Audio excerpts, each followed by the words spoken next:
Merci pour votre fidélité d'écoute à Nana FM, vous qui nous recevez sur la 95.5, le www.nanafm.tg, sur le bouquet Canal Plus numéro 575 ou en direct sur la chaîne YouTube Norbert Touadji. Mesdames et messieurs, bonjour et bienvenue au débat de ce 17 avril 2024. Ce mercredi marque le 5e jour de la campagne en vue des législatives et régionales du 29 avril prochain. Partis politiques, regroupement de partis politiques ou encore des indépendants tentent de convaincre les potentiels votants.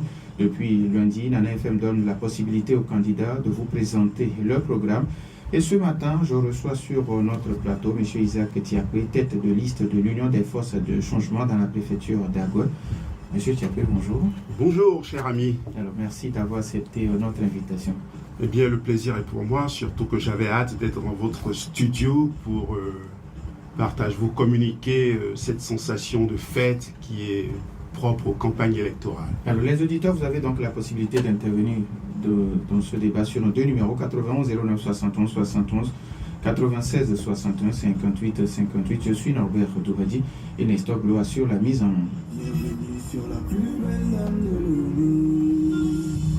Une fois encore, merci de nous recevoir. Alors, avant d'entrer dans le vif du sujet, M. Tiapé, un auditeur vous a laissé cette question. Malheureusement, les opposants ne vont pas à ces élections pour défier le gouvernement en place, mais s'affronter entre eux afin de voir qui est le meilleur des opposants.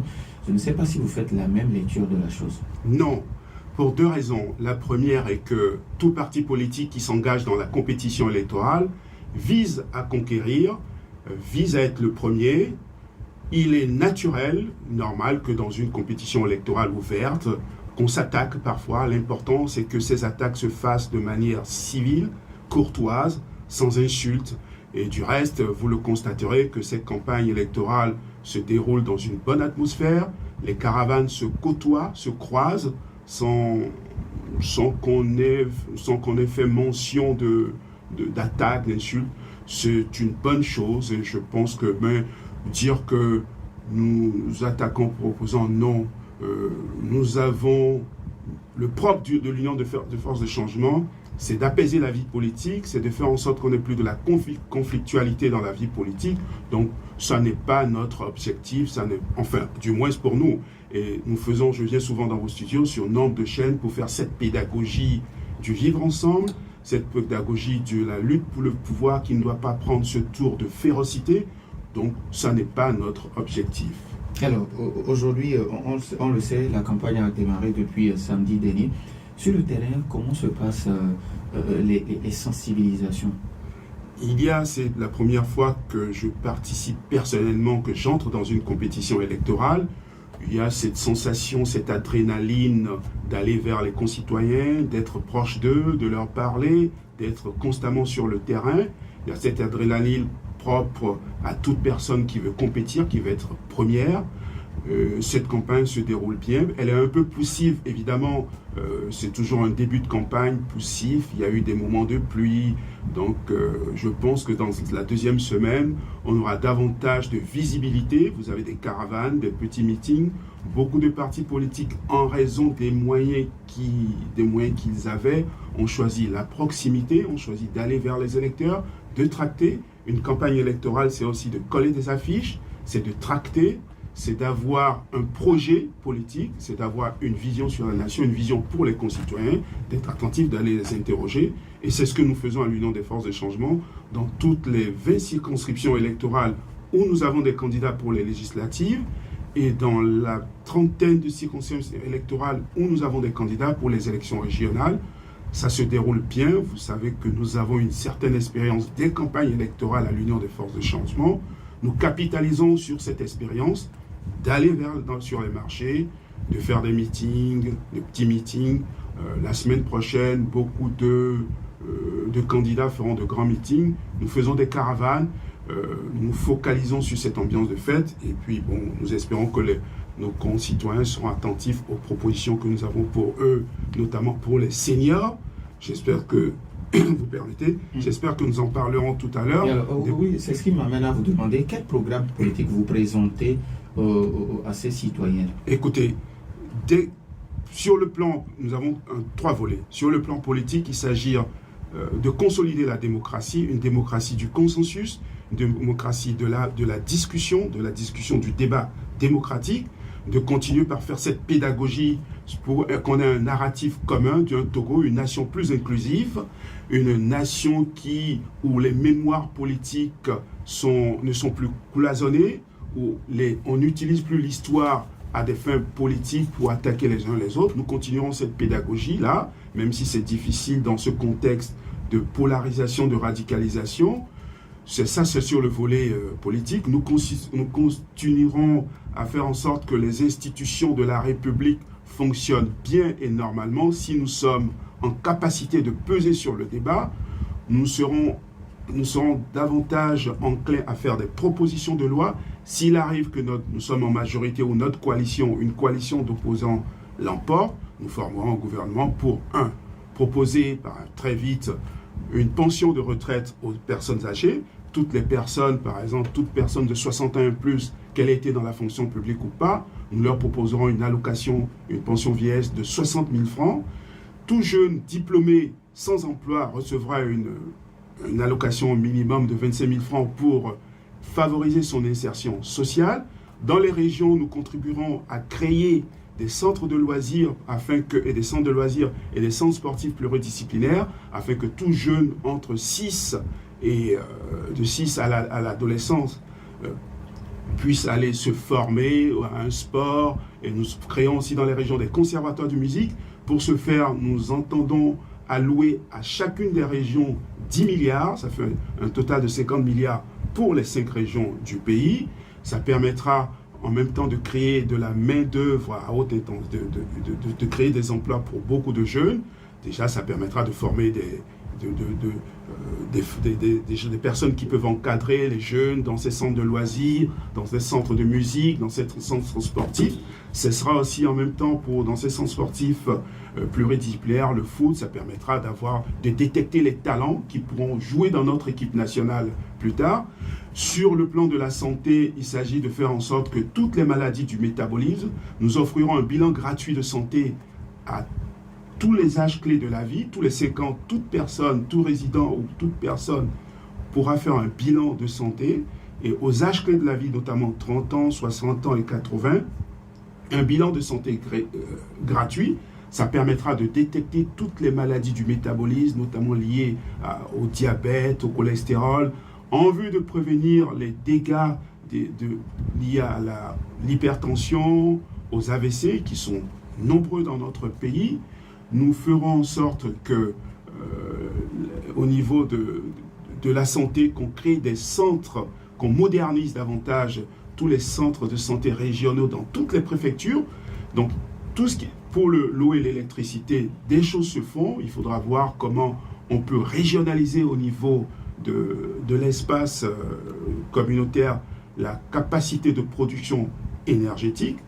Le gouvernement, nous savons, a alloué des fonds pour accroître la desserte en eau potable, qui est une desserte en eau potable sur tout le territoire. Nous prolongerons ce projet, nous prolongerons cette dynamique du gouvernement en cherchant davantage de ressources pour que, à l'horizon 2050, 100% de la population soit couverte, puisse bénéficier de l'eau potable.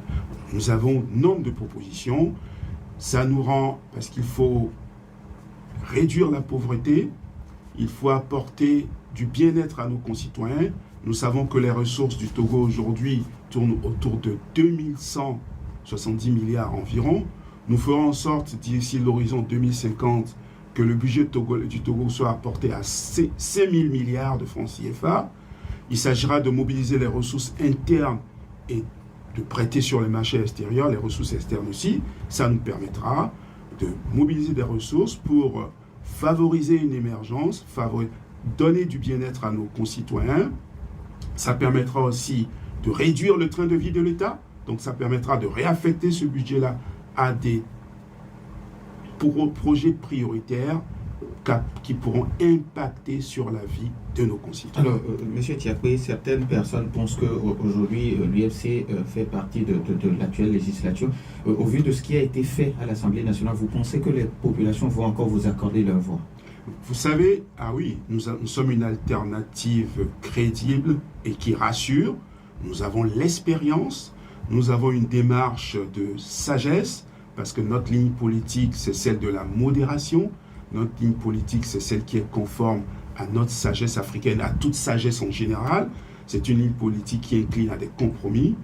Et si on ne veut pas fracturer le pays, vous avez des courants politiques, ce qui est normal dans une démocratie, que des expressions diverses existent.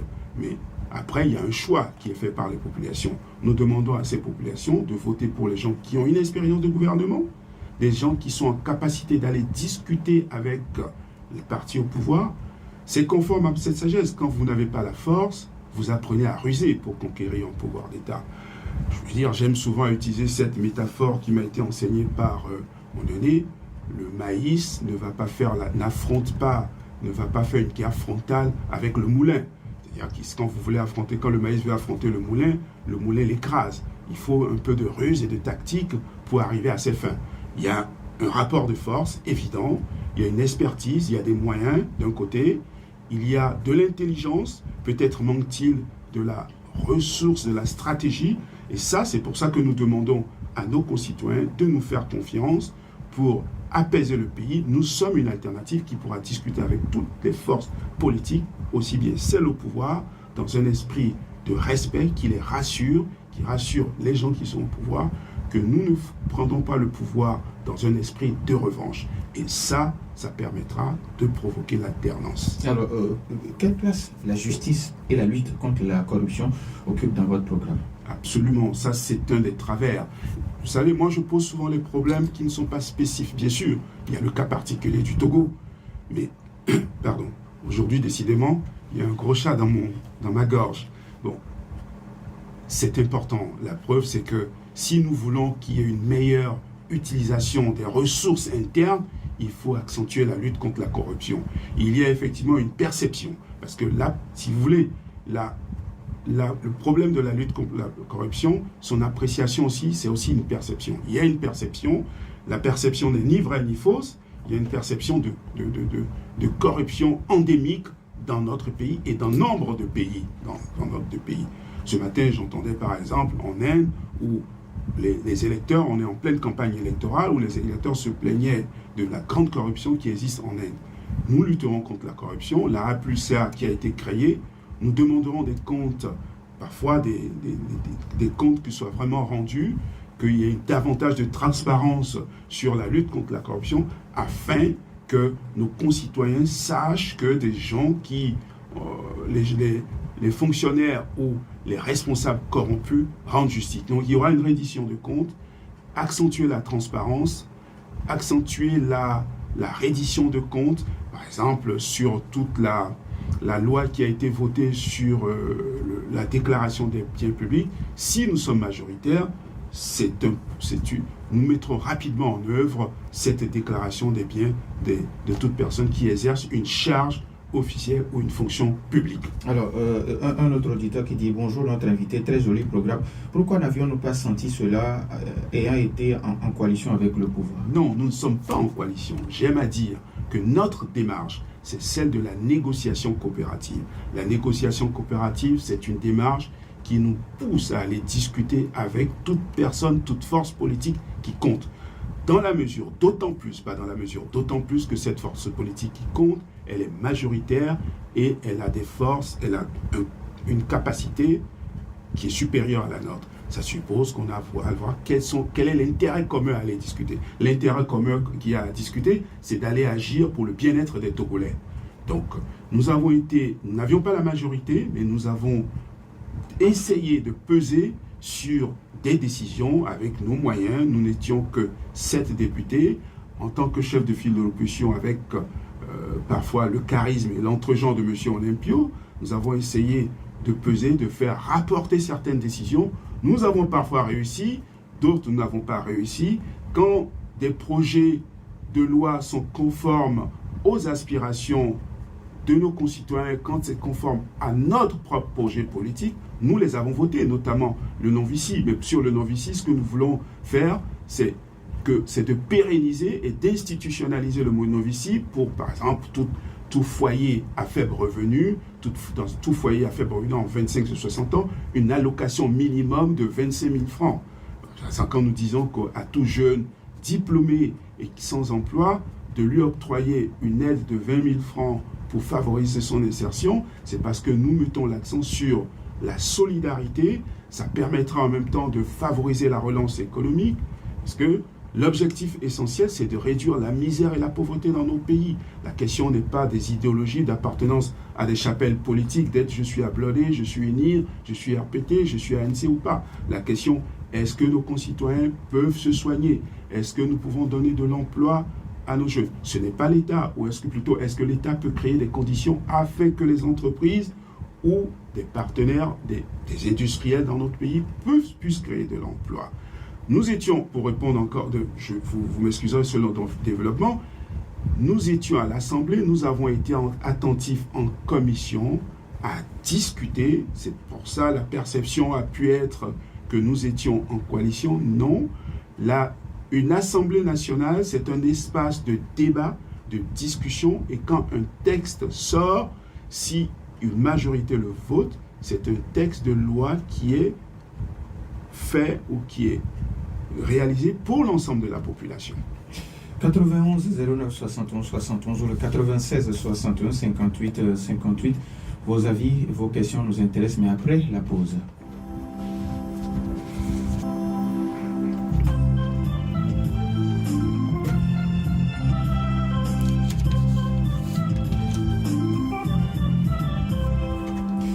« 91 09 71 71, nous avons un premier auditeur en ligne. Nana FM, allô? Oui, allô? Oui, bonjour, Pélé. Bonjour. Comment allez-vous? Oh, très bien. D'accord, allez-y, on vous écoute. Ok, je salue notre invité. Bonjour, cher ami. Bonjour, cher ami. Ok. Donc, j'ai trois préoccupations, trois petites préoccupations. Oui, allez-y. D'abord, le CFO, le chef de file de l'opposition, dont vous êtes, et dont j'ai cru ça.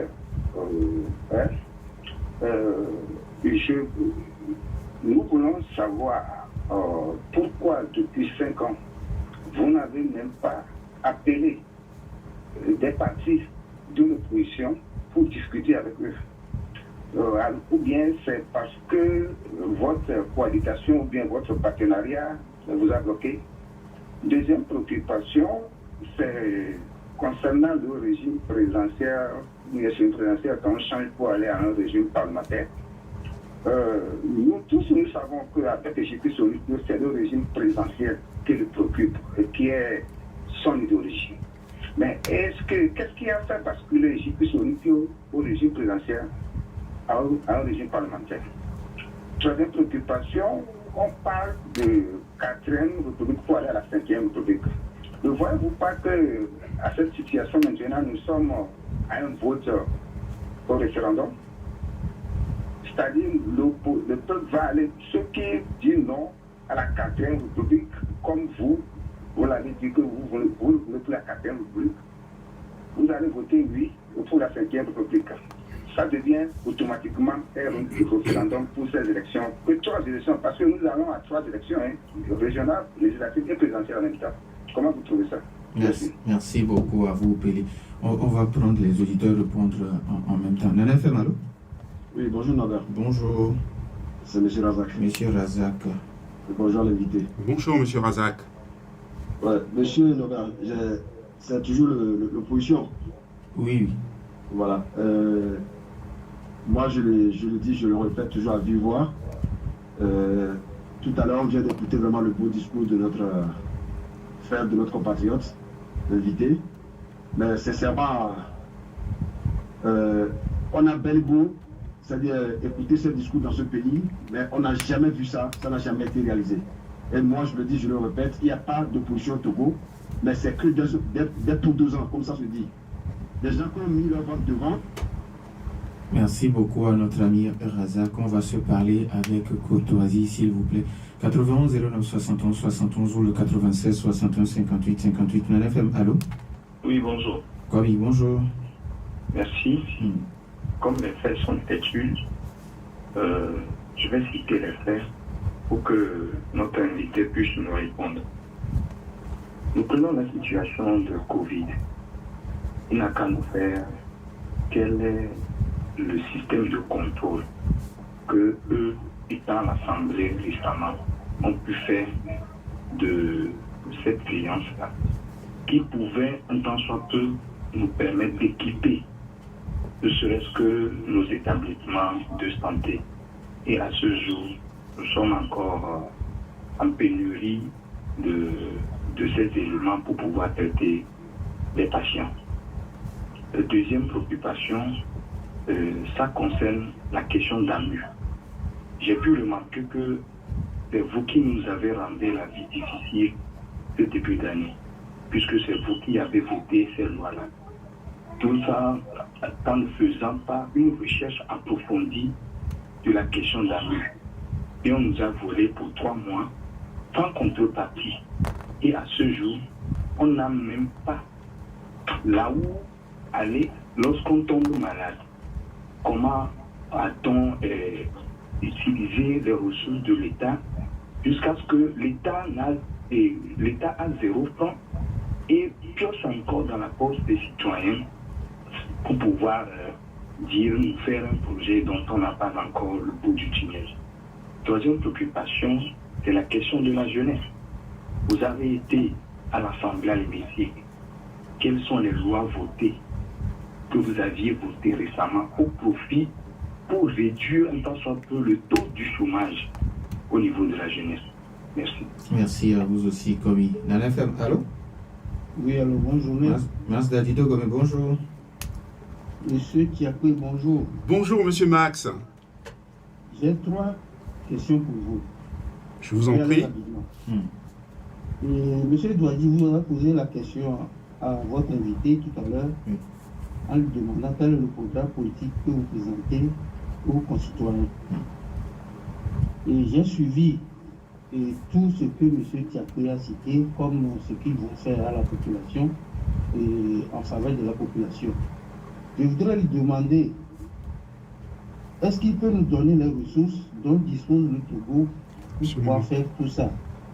Parce que ce que les dirigeants actuels nous disent, et avec ça, on ne peut pas faire ce qu'ils disent. Je ne voudrais pas dire que c'est de la démagogie.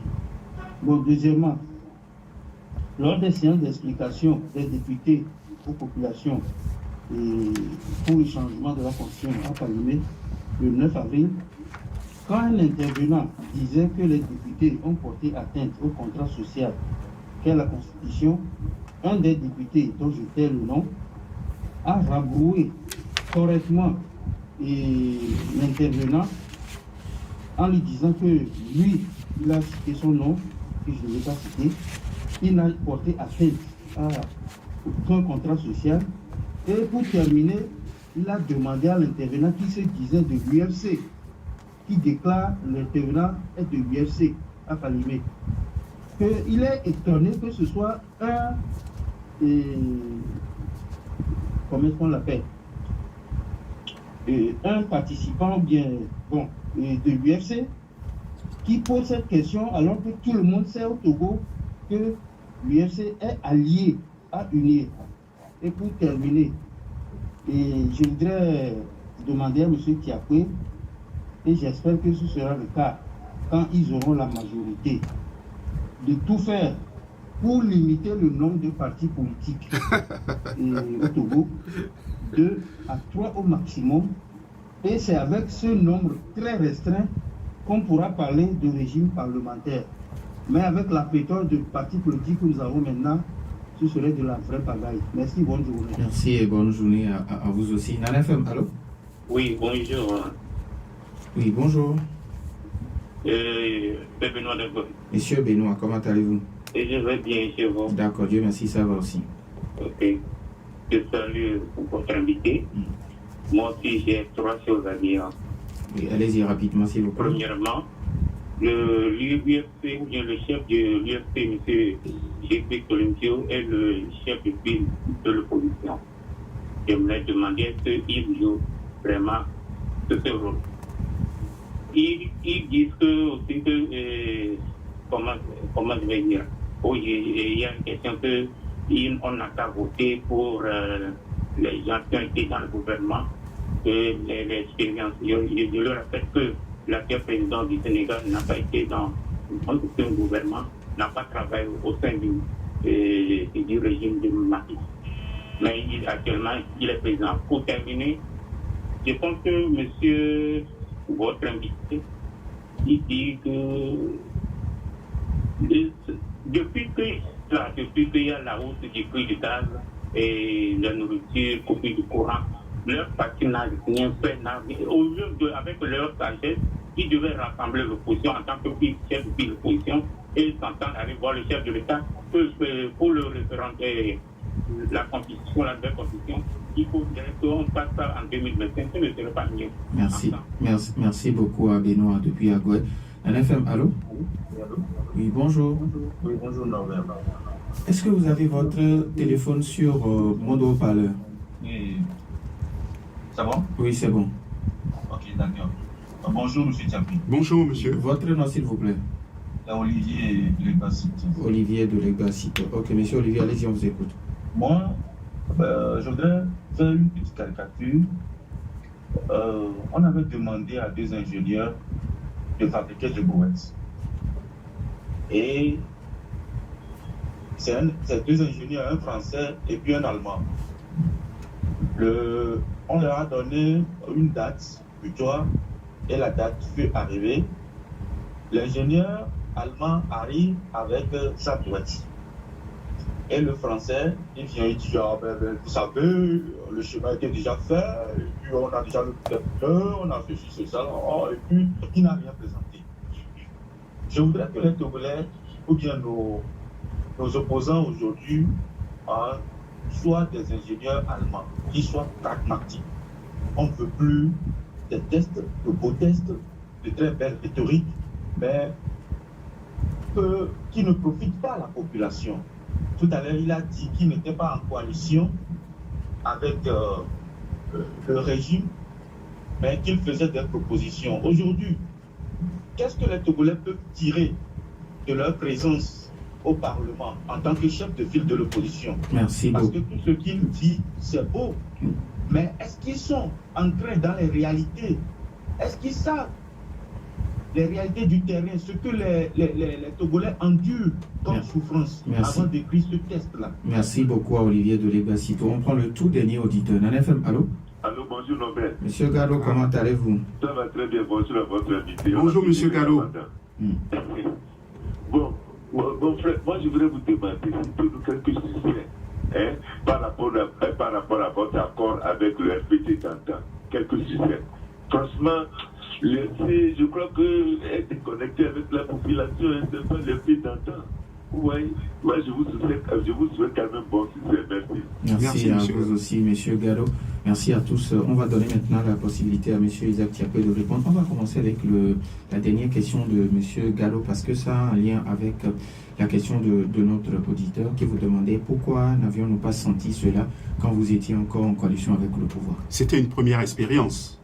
Nous apprenions et nous avons appris par certaines erreurs, nous apprenions et nous entrions. C'est la première fois que nous options pour un nouveau cap qui est celui de faire l'apprentissage de la gestion de l'État.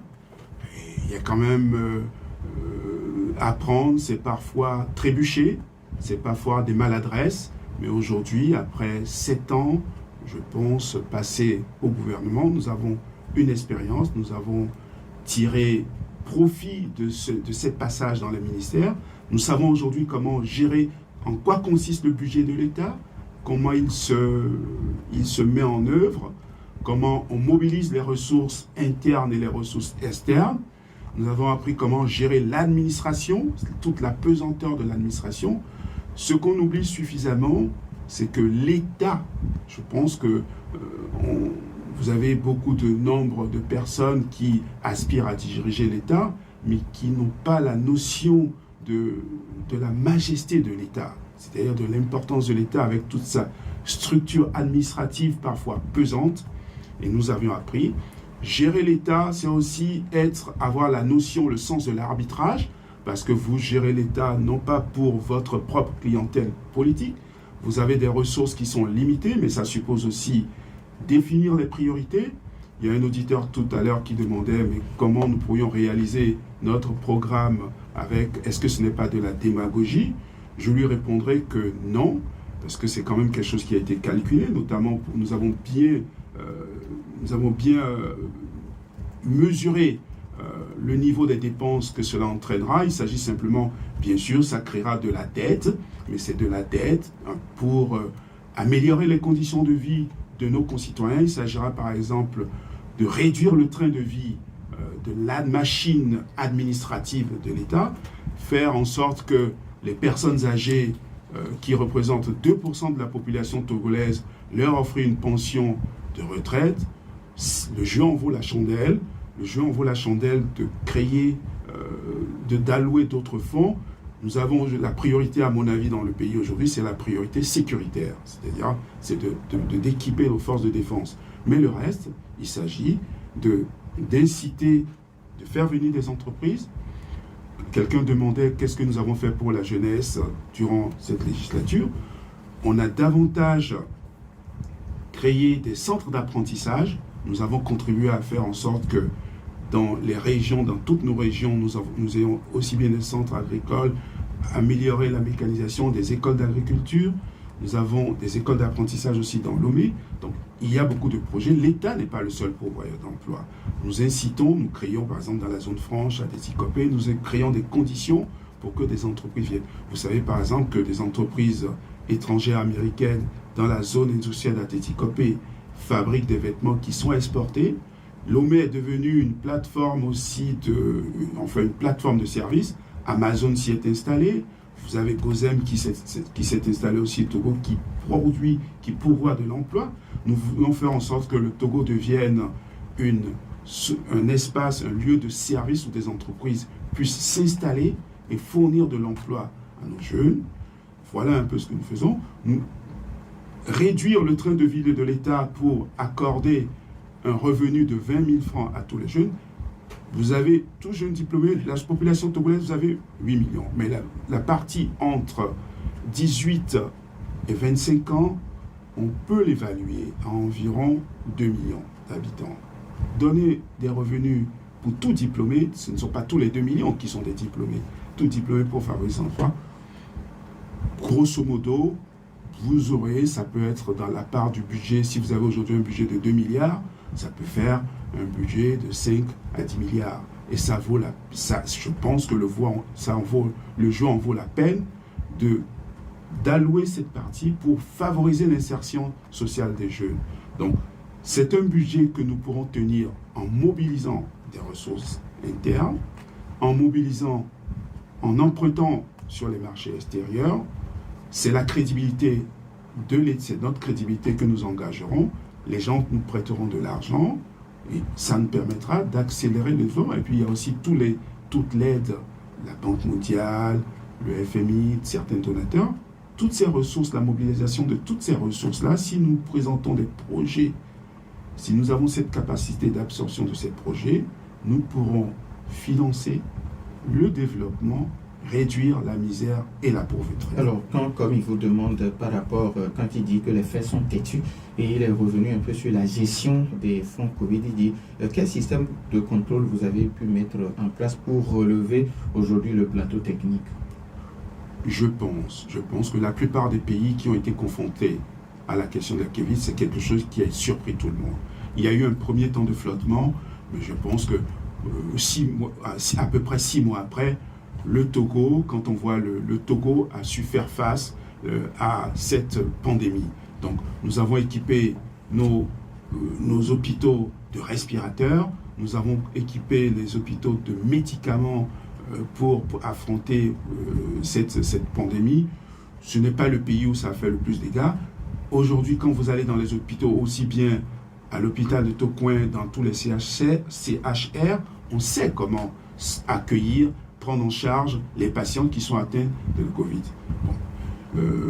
Sur la gestion des fonds, à l'Assemblée nationale, une commission d'enquête a été mise en place. Elle a produit un travail. Nous attendons, des publications ont été faites, des comptes, la A+CA a été saisie pour la partie de fonds qui n'ont pas été bien gérés. Il y a une reddition des comptes qui est faite sur ce plan. Sur Une question m'a été posée sur la modification constitutionnelle. Non, M. Olympio n'a pas opté pour un régime présidentiel. M. Olympio, c'est une anecdote, est de formation anglo-saxonne. Et la préférence dans les pays anglo-saxons, excepté l'Amérique, c'est le régime parlementaire. Et pour nous, idéologiquement, parce que dans les années 90, nous luttions contre la présidentialisation et la concentration des pouvoirs dans les mains du président Eyadema, notre objectif, c'était de faire pièce à ce système d'hyper-présidentialisation, parce que le travers des régimes présidentiels ou semi-présidentiels, c'est le glissement vers la personnalisation du pouvoir, surtout dans nos pays africains où les contre-pouvoirs sont très faibles. Et en outre, les campagnes électorales liées à la présidentielle suscitent beaucoup de tensions. Donc, l'occasion, l'opportunité s'est offerte. Je rappelle qu'à la conférence nationale, beaucoup de propositions ont été faites allant dans le sens d'un régime parlementaire. C'était notre choix. Mais si vous voulez, le pouvoir en Afrique en général s'incarne dans un homme. Je passe mon temps à venir dans les studios, à dire que la personnalisation de la politique et du débat en Afrique est un mauvais travers, est un penchant auquel nous devons mettre fin. Ça passe par des espaces de discussion, mettre en avant les idées, les projets. Donc, il n'y a que le régime parlementaire qui permette que des débats, des discussions autour de débats et de projets. Alors que quand c'est un régime présidentiel, quand c'est la campagne présidentielle, c'est la belle tête de la personne qu'on voit. Et dans nos pays, quand vous parlez de partis politiques, si vous dites UFC, vous parlez de Jiquiris Olympio. Ce n'est pas l'UFC que vous voyez derrière. Quand vous dites ANC, ce n'est pas ANC en tant que parti politique, mais c'est M. Fabre que vous voyez. Quand vous dites UNIR, ce n'est pas le parti, c'est-à-dire la structure politique UNIR que vous voyez, mais c'est le président de la République que vous voyez. Donc, il est temps que nous passions. Ce sera l'une des manières, peut-être, de remédier peu ou prou à cette grande polarisation, mais polarisation qui tourne autour de la personne, des personnes. C'est pour ça que le régime parlementaire, c'est une opportunité. Et surtout, d'autant plus que jugeons à la pratique. C'est à la pratique qu'on verra si ça permet, si ça apporte du mieux ou pas. Monsieur Diakoué, quand Pelé pense qu'aujourd'hui l'UFC est le parti qui est le chef de file de l'opposition, et depuis 5 ans, il vous demande pourquoi vous n'avez pas appelé les partis politiques de l'opposition afin de discuter des conditions de vie des Togolais, de la situation sociopolitique dans nos pays, ou bien c'est parce que vous êtes en coalition avec le pouvoir que ça vous empêche de le faire? Non, des discussions ont été menées vers les partis politiques d'opposition. Nous les rencontrons au sein du CPC. Nous recueillons parfois les observations quand, par exemple, je prends 2 derniers exemples.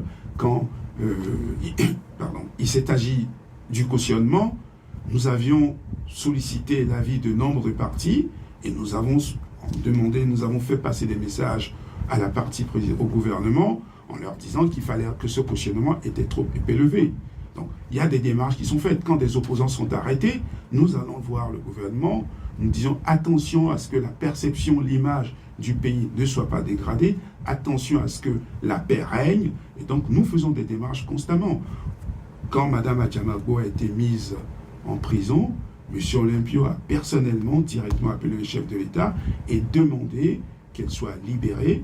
Et quelques mois ou quelques jours après, je pense que c'est quelques jours après, Mme Adjamagbo a été libérée et elle a appelé M. Olympio pour le remercier de la démarche qui a été faite. Nous le faisons parce que nous nous battons depuis des années pour les libertés publiques, que toutes les expressions politiques s'expriment, soient de mise dans notre pays. Donc, bien sûr, on a un parti au pouvoir, nous avons une atmosphère, un contexte politique polarisé, de rapports de force, de défiance. On ne voit parfois pas on ne perçoit parfois pas nos démarches, mais nous faisons un travail. Il y a un travail qui est fait de passerelles, de couloirs. Il faudrait peut-être davantage de pédagogie sur ce que nous faisons, mais nous faisons un travail en tant que chef de file d'opposition en allant vers nos camarades de l'opposition, ceux qui ont la culture de la discussion, du débat démocratique. Nous allons vers toutes ces personnes, nous recueillons leur avis et nous transmettons, nous allons voir après la partie au pouvoir, et nous leur présentons les doléances et demander faites ceci, faites cela. Alors, après, c'est à eux de juger. Quel est toujours qui pense que les élections du 29 avril prochain, ce sera 3 élections, à savoir les législatives, les régionales, et puis il y aura un référendum? Non. Bon, vous savez, j'ai entendu des leaders politiques appeler leurs électeurs à voter, à sanctionner le gouvernement et toutes les personnes qui optent pour ce régime parlementaire, à sanctionner. Je dis qu'à cela ne tienne. Je veux dire, beaucoup de gens demandaient un référendum, trouvaient que ce n'est pas le fond du projet qu'on jugeait, c'est l'opportunité et la manière dont elle s'est faite. Bon, mais non, si du reste, aujourd'hui que je sache, il y a une dynamique allant dans le sens d'une seconde lecture. Si, d'ici les élections, le vote, la seconde lecture, le second vote ne se fait pas, on considérera que les élections législatives et régionales peuvent être considérées comme un référendum. Je dis qu'à cela ne tienne que ces prochains scrutins soient un référendum, je dis chiche. Alors, Master Dido Gomeki vous demande de tout faire, si vous avez la majorité parlementaire, de réduire le nombre de partis politiques au Togo, et dans ces conditions, on peut parler vraiment de régime parlementaire. Non, mais je regrette n'avoir pas répondu d'une manière beaucoup plus ample, explicite et détaillée aux questions très pertinentes de Max. Pas nécessairement. Au contraire, quand vous avez un bipartisan, le problème n'est pas là. C'est la culture de la discussion que nous devons inscrire dans notre pays.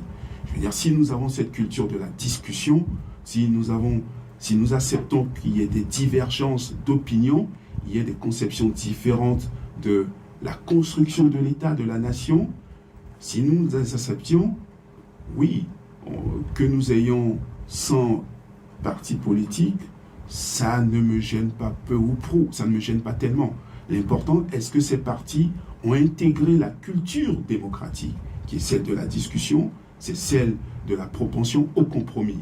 Mais évidemment, vous avez beaucoup de partis politiques qui ne sont pas actifs. Vous avez quand même, en 2007, vous aviez environ 80 partis politiques, mais à l'Assemblée nationale, vous n'aviez que 2 partis, le RPT et l'UFC. Bon, aujourd'hui, il y a un émiettement des forces politiques, mais la plupart de ces partis politiques n'ont pas un réel ancrage local. Vous avez peut-être UNIR, l'UFC, l'ANC, qui ont un véritable ancrage national. Bon, ceci dit, l'ANC n'est que la fille de l'UFC. Donc, vous voyez, il n'y a pas tellement... le problème, c'est que le débat, il y a une mauvaise perception de la vie politique qui s'organise à Lomé, dans les radios, dans les médias, il y a des attentes, des déceptions. Vous avez la presse qui contribue à donner, à distordre bon, c'est pas un procès que je lance, c'est-à-dire que les réseaux sociaux, plutôt, qui contribuent à distordre la réalité. Vous avez 116 partis politiques, mais très peu sont actifs. Vous n'avez même pas 5 partis politiques qui sont actifs dans le pays. Nous disons merci à M. Isaac Tiapé, tête de liste de l'Union des forces de changement dans la préfecture d'Abéniville. Et surtout aux électeurs d'aller voter pour le palmier rouge sur fond jaune. Nous sommes l'alternative, une alternative crédible et qui rassure. Si on veut le changement dans la paix et dans la fraternité, il faut apporter son suffrage à tous les candidats de l'UFC, parce que notre démarche, c'est une démarche de modération et de sagesse pour faire pièce à toutes les personnes, toutes les gens qui ont un projet de fracturation du corps social et politique togolais. Merci à Nestor Glo, merci à vous aussi. Je suis Norbert Douadi, bonne suite de nos programmes.